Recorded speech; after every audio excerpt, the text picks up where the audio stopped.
Et bonjour à tous, je fais cette vidéo aujourd'hui pour présenter le paramoteur que j'ai à vendre.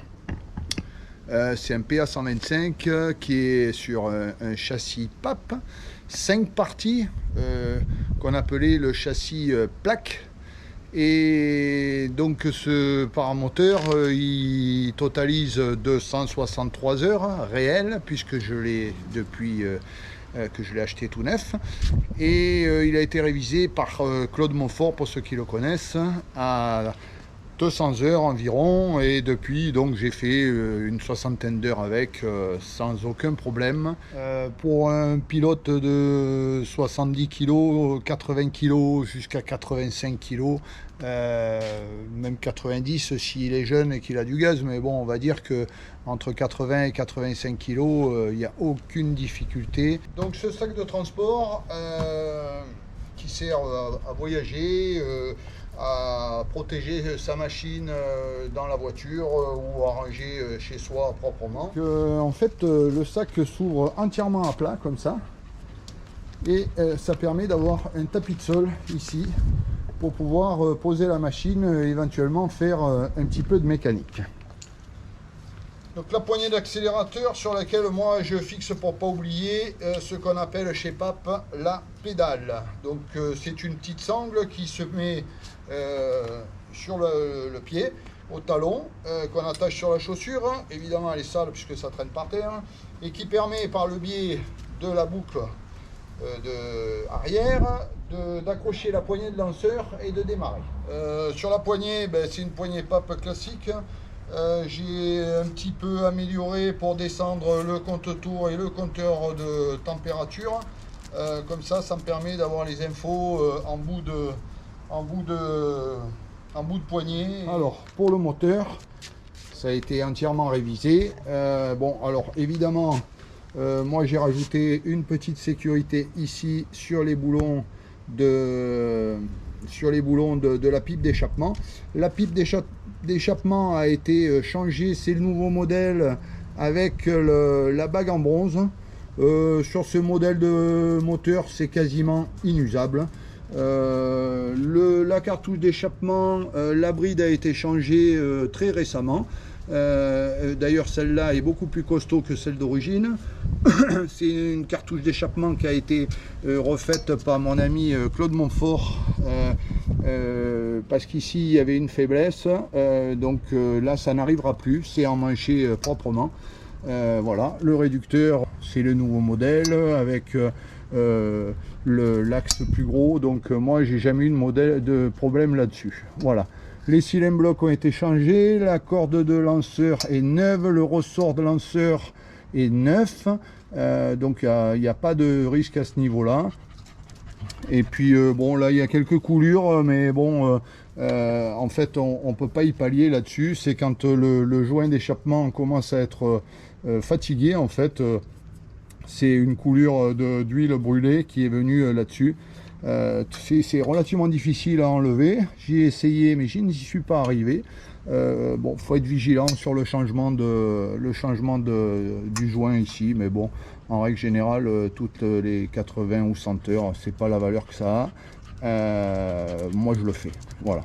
Donc ça c'était dans les tout débuts, je me suis fait piéger, et depuis je suis vigilant là-dessus, et donc je change régulièrement le joint. Voilà. Donc on va monter la cage, et puis ensuite on le fera démarrer. Alors comme j'ai un souci de santé, ça fait à peu près un mois qu'il n'a pas tourné, donc j'ai un problème de dos. Alors évidemment je peux absolument pas voler, donc ça fait globalement un mois qu'il n'a pas tourné, donc on va le faire démarrer ensemble. Alors pour le montage de la cage, c'est relativement simple. Nous avons les 3 petits morceaux ici, donc c'est relativement simple. Ici il y a une forme caractéristique, ça va sur le dessus, donc évidemment il faut prendre l'autre côté, et donc là on commence par emmancher les deux ici, et on met son clip en haut et en bas.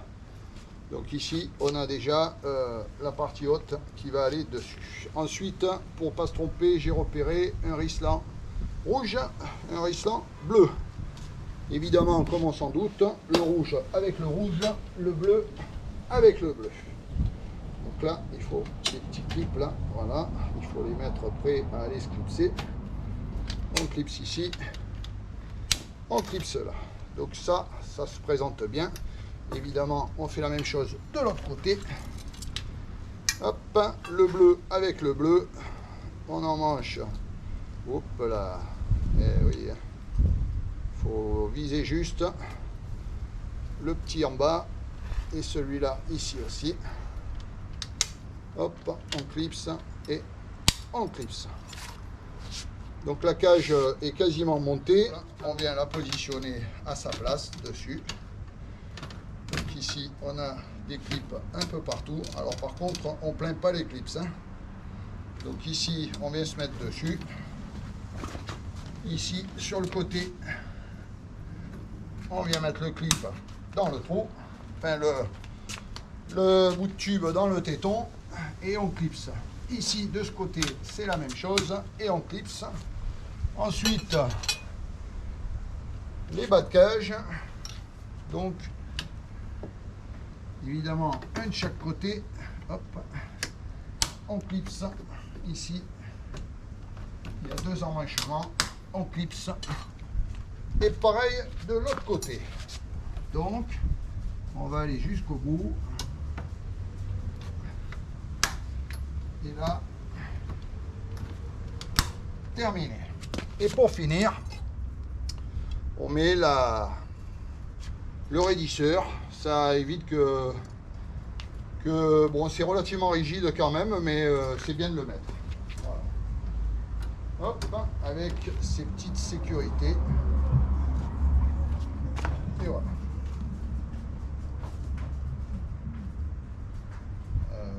Il faut que je trouve le trou. Le filet a été changé. Il est tout neuf. Alors, on va passer à la procédure de démarrage. Là, je dois être dans le champ. On a un petit robinet ici derrière la boîte à air. Un petit robinet de prise d'air qu'on ferme. Pas de souci, si on oublie de le réouvrir, la prise d'air se fait par la pomme. Cette pompe sert à envoyer de l'air dans le réservoir pour pousser l'essence et qui monte directement dans le carburateur. Ça évite toute prise d'air et tout problème ultérieur pour des serrages ou des problèmes de carburation. Donc ce petit robinet, en fait, il sert simplement à éviter que quand je vais pomper, l'air que je vais mettre dans le réservoir, il s'échappe et pomper pour rien. Voilà. Mais si vous oubliez de le réouvrir, il n'y a pas de souci. La prise d'air se fait également par là. Ça fait double prise d'air. Donc là, je vais pomper pour mettre le réservoir en pression. Donc il n'y a pas besoin qu'il y ait 10 bars de pression. Hein. C'est simplement pour faire monter l'essence dans le carburateur qu'on va voir passer là par le tuyau. Voilà. Donc une fois que j'ai suffisamment pompé, bon là le réservoir est à 1/3, donc il faut quand même comprimer l'air qui est dedans. Je vais appuyer sur le petit truc de dépression derrière et là je vais voir mon essence qui monte. Donc je la vois monter, j'écoute. Quand j'entends plus de bruit d'air, même si j'en mets un petit peu trop, c'est pas grave. Ça veut dire que mon carburateur est plein. Et là, en toute logique, je dois démarrer au quart de tour, même après 1 mois de... Voilà, alors sans hélice, c'est pas la peine de mettre des gaz à bloc comme un âne. Comme ça au moins c'est la sécurité. Je vérifie toujours que ma poignée de gaz répond bien pour éviter de serrer le moteur au cas où il s'emballerait. Je vais chercher la compression et quand j'ai la compression, je tire.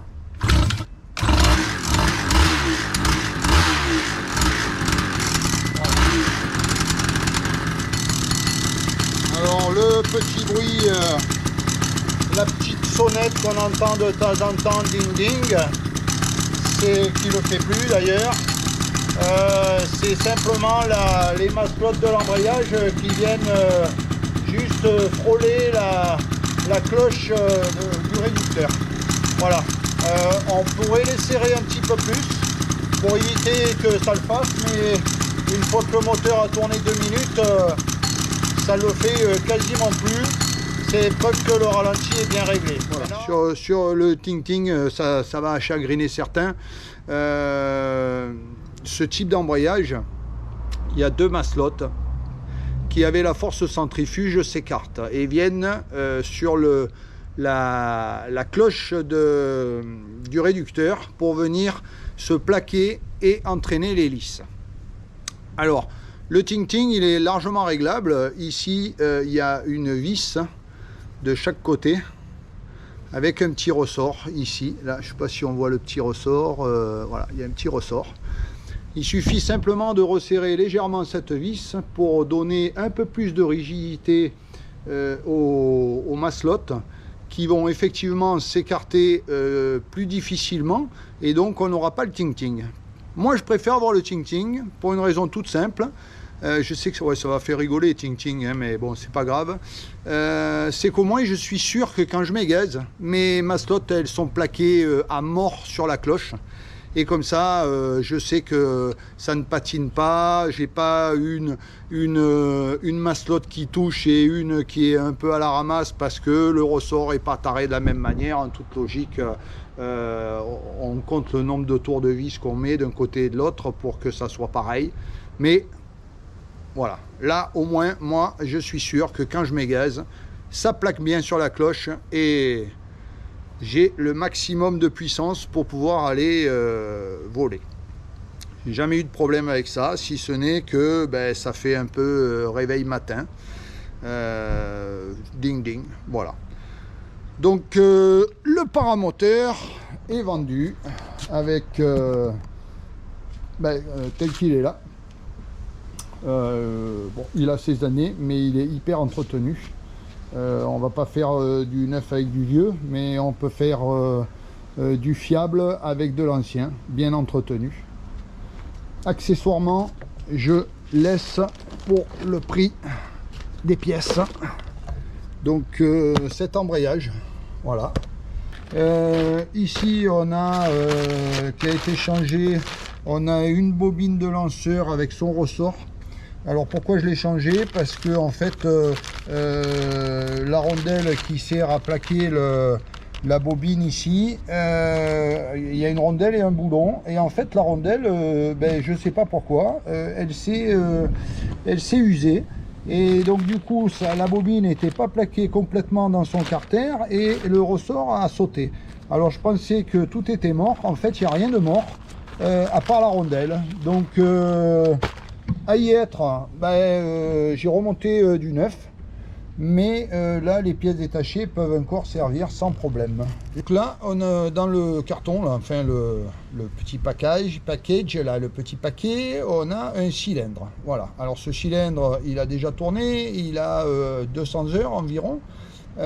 Pourquoi je l'ai changé? Parce que en fait quand Claude a décidé de me refaire le moteur complet, donc on a tout refait, hein, à 200 heures on a tout refait. Ce cylindre il présentait des petites rayures dedans qui sont très très fines, hein, qui sont même infimes, et donc ça peut faire un cylindre de dépannage, et je suis sûr qu'il ferait encore 200 heures sans problème. Là dedans il y a un kit piston tout neuf, donc piston, segment, cage aiguille et puis l'axe et les circlips. Alors je crois pas qu'il y a la cage aiguille par contre. Un kit piston, normalement c'est piston, segment, l'axe et les circlips. Voilà, donc bon, ça fait déjà pas mal. Et il va avec le cylindre bien entendu. Ici on a une bride d'échappement, donc c'est cette bride là que j'ai changé parce que celle-ci est plus costaud, et celle-ci c'est celle d'origine et qui présente certaines fragilités. Voilà, donc en dépannage ça peut le faire, mais bon, à choisir, ça vaut 15 ou 16 euros chez Mecafly. Moi je préconise quand même la plus costaud. Voilà. Après, on a, hop là, des petits embouts qui servent là quand on emmanche les cages là, voilà. Donc Il y en a de différentes tailles, des gros, des moyens, des petits, hein, qui servent à emmancher les cages.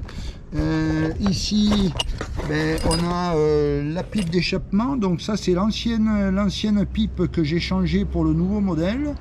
Alors je l'ai changée parce que sur celle-ci, il n'y a pas la bague en bronze. Voilà. Donc elle commençait à être un peu usée et il n'y a pas de pièce d'usure à changer. Donc du coup, ben, j'ai préféré la changer. Mais bon, en dépannage, ça fait toujours une pièce, on sait jamais. Après, on a deux bougies neuves, jamais servies. Donc c'est des BR10 ES, hein, donc elles sont toutes neuves. Ici, on a des joints carbu. On a un kit joint carbu pour le carburateur, hein, le WG8. Ici, on a un joint d'embase et un joint de culasse. Je n'ai pas vérifié qu'il soit dedans. Oui, voilà. Donc, on a un joint d'embase et un joint de culasse. Donc ça peut toujours servir, hein, quand on déculasse. C'est pas toujours bon de remettre le même joint de culasse. Ici, on a des types de cage. Donc, il y en a deux modèles.